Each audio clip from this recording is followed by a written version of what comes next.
Ora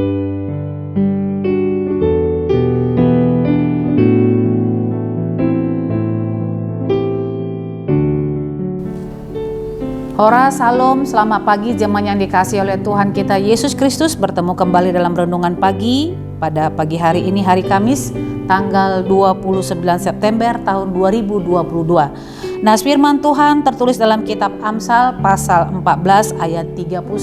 Demikian firman Tuhan. Siapa menindas orang yang lemah menghina penciptanya, tetapi siapa yang menaruh belas kasihan kepada orang miskin memuliakan dia. Demikian firman Tuhan. Saudara-saudara yang dikasihi oleh Tuhan kita Yesus Kristus, tindakan menghina dan menindas orang miskin menurut kitab Amsal ini adalah merupakan penghinaan terhadap Sang Pencipta kali langit dan bumi. Kenapa demikian?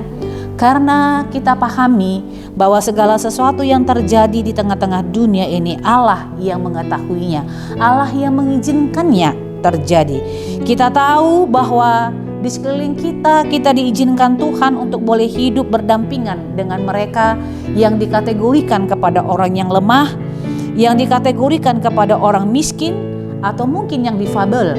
Secara materi mungkin mereka miskin, secara fisik mungkin mereka tidaklah sempurna, tetapi di hadapan Allah ternyata mereka semua memiliki harkat yang sama dengan kita, yang hidupnya mungkin lebih berkecukupan dan mungkin hidup kita secara fisik lebih sempurna dari mereka.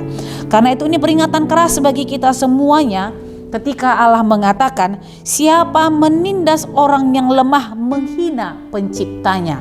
Artinya baik langit atau bumi atau laut, baik orang kaya atau orang miskin ataupun orang yang hina, baik yang berkekurangan secara fisik dan hal-hal yang lain, Tuhan mengizinkan itu semua terjadi, dan pastilah ada karya kebaikan Allah yang boleh terjadi atas hidup orang yang demikian.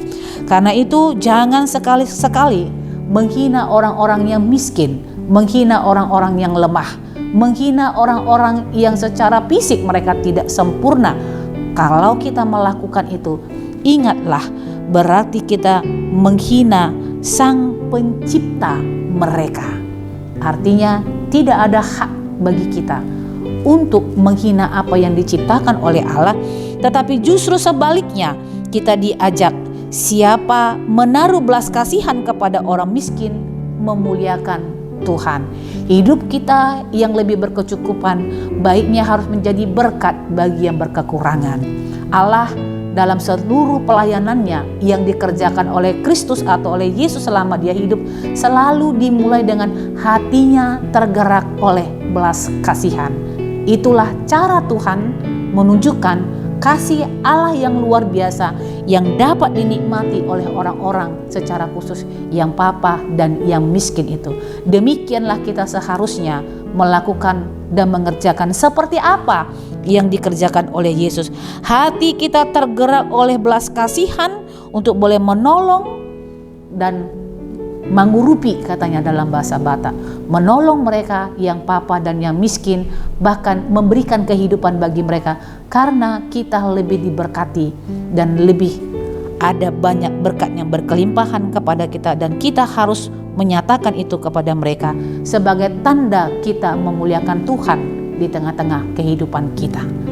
Amin. Tetap semangat menjalani kehidupan kita, tetap selalu berpengharapan di dalam Tuhan bahwa masa-masa sulit ini akan segera berakhir. Tuhan Yesus memberkati. Kita bersatu di dalam doa. Bapa dalam surga, terima kasih kalau kami boleh diajar melalui kitab Amsal, kitab hikmat yang Kau berikan kepada kami, supaya kami sungguh-sungguh Allah melihat sekeliling kami. Tuhan boleh mengizinkan kami untuk boleh hidup bersama-sama dengan orang miskin, orang lemah, bahkan orang yang tidak sempurna secara fisik, dan kami diinginkan oleh Allah supaya kami boleh menjadi berkat bagi mereka sebagai jalan kami untuk memuliakan Tuhan, bukan sebaliknya Tuhan menghina mereka. Kalau kami menghina mereka berarti kami menghina Sang Pencipta kali langit dan bumi. Baiklah hidup kami sungguh-sungguh menunjukkan belas kasihan seperti Yesus yang telah datang ke tengah-tengah dunia ini, melihatnya miskin, yang papa, yang hina, lalu hatinya tergerak oleh belas kasihan dan melakukan segala sesuatu yang mendatangkan kehidupan. Demikianlah kami diharapkan melalui firman ini menjadi berkat bagi banyak umat di tengah-tengah dunia ini. Terpujilah Engkau di dalam Kristus Yesus. Kami berdoa dan mengucap syukur kepadamu.